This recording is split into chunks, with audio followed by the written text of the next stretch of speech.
నవోదయ గురుకుల పాఠశాలలో విద్యార్థి మృతిపై జ్యుడిషియల్ ఎంక్వైరీ జరిపి మృతికి కారణాలపై కఠిన చర్యలు తీసుకొని బాధిత కుటుంబానికి న్యాయం చేయాలని ప్రజా సంఘాల ఐక్యవేదిక కన్వీనర్ కల్లూరు చినపెంచులయ్య డిమాండ్ చేశారు.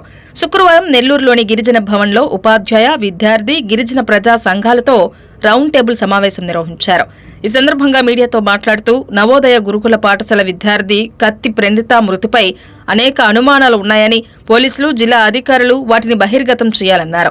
ప్రణీతకు న్యాయం జరిగేంత వరకు పోరాటం చేస్తామన్నారు. జిల్లా అధికారులు ఇంతవరకు ప్రణీత పట్ల నిర్లక్ష్యం వహిస్తున్నారన్నారు. ప్రజా సంఘాలతో నిజ నిర్ధారణ కమిటీ ఏర్పాటు చేయాలని, న్యాయం కోసం కలెక్టర్ కార్యాలయం ముట్టడి కార్యక్రమం చేపడతామన్నారు. ప్రభుత్వం, అధికారులు ప్రణీత కుటుంబానికి న్యాయం చేయాలని, జరిగే పోరాటానికి ప్రతి ఒక్కరూ సంఘీభావం తెలపాలని తెలిపారు. ఈ కార్యక్రమంలో Puli Chenchaiah, Atmakur adviser T Krishna, senior దళిత నాయకులు కుడుముల సుబ్బారావు, జిల్లా ఎస్సీ ఎస్టీ అట్రాసిటీ కమిటీ మాజీ సభ్యులు కొప్పాల రఘు, శేషం సుదర్శన్, రఘురామయ్య, నేలపాటి రమణయ్య, చంబేటి ఉష, తిరువూరు సతీష్ రమేష్, రాపూరు కృష్ణయ్య, దూడల పెంచలయ్య, ఉక్కాల శ్రీనివాసులు తదితరులు పాల్గొన్నారు. కల్లూరు పెంచలయ్య యానాదుల సంక్షేమ సంఘం రాష్ట్ర అధ్యక్షుడిని మరియు ప్రజా సంఘాల ఐక్యవేదిక కన్వీనర్. ఈరోజు నెల్లూరులోని గిరిజన భవన్లో ఏదైతే అన్ని దళిత గిరిజన ప్రజా సంఘాలు, ఉపాధ్యాయ సంఘాలు, విద్యార్థి సంఘాలతో కలిసి రౌండ్ టేబుల్ సమావేశం నిర్వహించాము. ఈ రౌండ్ టేబుల్ సమావేశంలో ప్రధానంగా ఇటీవల నవోదయ కృష్ణాపురం నవోదయ గురుకుల పాఠశాలలో మృతి చెందినటువంటి కత్తి ప్రణీత మృతి మీద చర్చించడమైనది.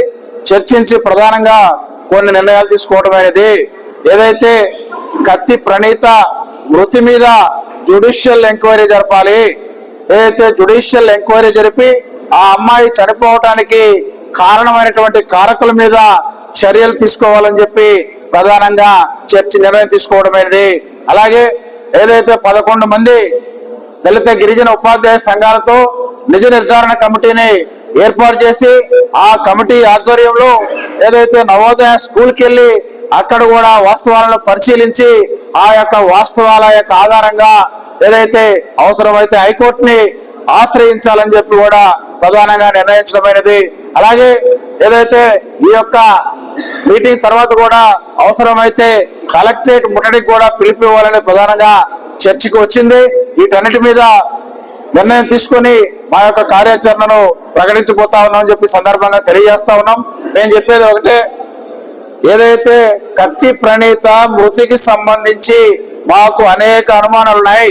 ఆ అమ్మాయి చనిపోవటం గల కారణాలు ఏంటి, ఏ కారణాలతో అమ్మాయి చనిపోయింది, ఇప్పటి వరకు పోలీసు విచారణలో ఏం తేలింది, ఏమి జరిగింది